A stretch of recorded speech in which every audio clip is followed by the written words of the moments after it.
আসসালামু আলাইকুম সবাই। ঢাকা এসেই পরের দিন আমরা চলে গেছিলাম ট্যুরের কিছু জামা কাপড় কেনার জন্য, যেহেতু আমাদের প্ল্যানিং কক্সবাজার যাওয়ার। আমরা এই উদ্দেশ্যেই মেনলি আসছি যে ও আসছে, আমরা একসাথে কক্সবাজার যাবো, ও কিছুদিন শ্বশুরবাড়িতে বেড়াবে। তো আমি নূরজাহান প্রেফার করি সবসময় ট্যুরের জামা কাপড় কেনার জন্য, যেমন রিজনেবল প্রাইসে পাওয়া যায়, অলসো মানে এক্সপোর্টের জিনিসপত্র পাওয়া যায় আর অনেক কালারফুল থাকে। তো আমরা প্রথমেই চলে গেছিলাম নিউ মার্কেটের নূরজাহানে, আর ওইখানে গিয়ে আমার জন্য জামার দরকার ছিল, অলসো ওর জন্য কিছু টি শার্ট দরকার ছিল। তো নূরজাহানে প্রথম তলায় মেয়েদের আর দ্বিতীয় তলায় ছেলেদের, জিনিসটা আমার খুবই ভালো লাগে আর রিজনেবল প্রাইসে সব পাওয়া যায়। তো এখানে আমি অনেক ট্যুরের জামা কাপড় দেখতেছিলাম, আসলে কি পরা যায় না পরা যায়। আর এখানে আমার এই সবুজ কালার জামাটা ভালো লাগছে, কিন্তু এটা হাতাও যদি আলগি দিই তাইলে একদম আমার মানিজ্য শেষ। আর এখানে ও একটা জ্যাকেট দেখতে গেছে, জ্যাকেট দেখতে যাওয়ার পরে ওই ব্যাটায় জিজ্ঞাসা করে কি আপনি কোন দেশে যাবেন। যাই হোক, এটা শুনে আমি খুব হাসতেছিলাম। এই গরমের মধ্যে কেউ জ্যাকেট কিনতে গেলে এটা তো বলবেই। তারও এমন একটা জ্যাকেট পরছে, ওর শার্ট পুরো ময়লা হয়ে গেছে, যে ময়লা বলতে ওই যে সাদা সাদা যে র্যাশগুলো থাকে ওগুলো পুরো শার্টে ভরে গেছে। তো এটা দাম বলছিল মেবি 3000 টাকা। এটা শুনে আমরা এখান থেকে চলে আসছি।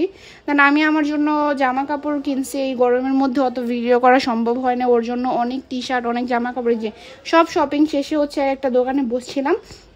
তাও ওই ভাইয়াটা টাকা ভাঙ্গাইতে গেছিল, দ্যাটস ওয়াই এখানে একটু ভিডিও করছি। গরমে শপিং করব নাকি ভিডিও করব তার কোনো ঠিক ঠিকানা নাই, দ্যাটস ওয়াই আমি ওইরকম ভিডিও করতে পারি নাই। ছোট ছোট কিছু ক্লিপ নিছি, ও কিনতেছিল, আমিও কিনতেছিলাম, এরকম কিছু। তো ছোটো খাটো ক্লিপ নিয়ে আমরা অনেক পরিমাণ শপিং করছি, ওর প্যান্ট শার্ট ইত্যাদি, একটা ট্যুরের জন্য যেসব জামা কাপড় লাগে। আর বাই দ্য ওয়ে এইগুলা আমি বলতেছিলাম যে আমি তোমাকে গিফট দিছি, কেমন লাগে।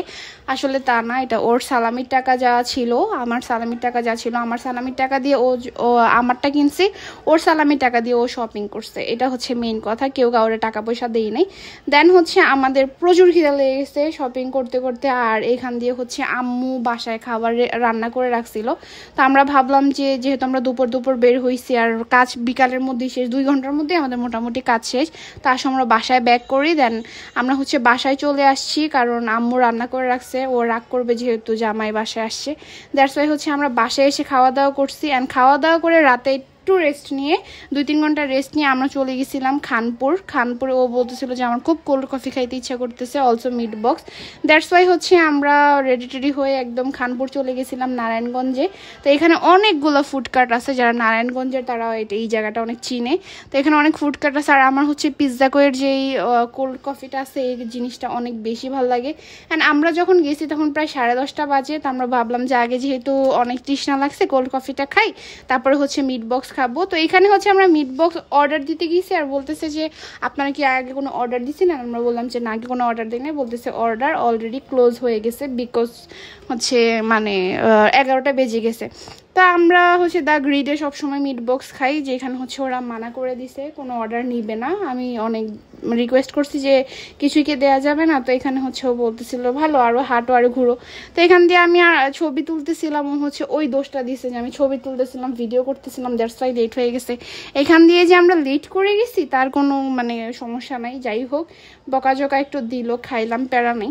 তো এখানে মাথা চাইতেছিলাম যে ছবি তুলবো, ছবি তো তুলতেই হবে, বের হয়েছি, এবার খাবার থাকুক আর না থাকুক।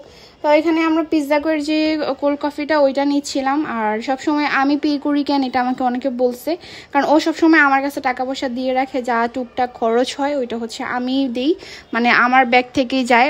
ওর টাকাগুলো ও আমার কাছে দিয়ে রাখে। তার এই না যে ও আমার টাকায় চলে, ওর টাকাগুলো আমার কাছে দিয়ে রাখে, কারণ ও টাকা হারায় ফেলে। ও খুব একদম কেয়ারফুল না যে জিনিসগুলো রাখবে ভালো করে, টাকা পয়সা ওকে দিলে ও 100 টাকা বের করবে, দেখা যাবে ওইখান দিয়ে 500 টাকা ফেলে দিছে। তো যাই হোক, প্রচণ্ড হতাশা নিয়ে বাসায় চলে আসছে। আর এই যে দেখেন ওর রিয়াকশন। যাই হোক,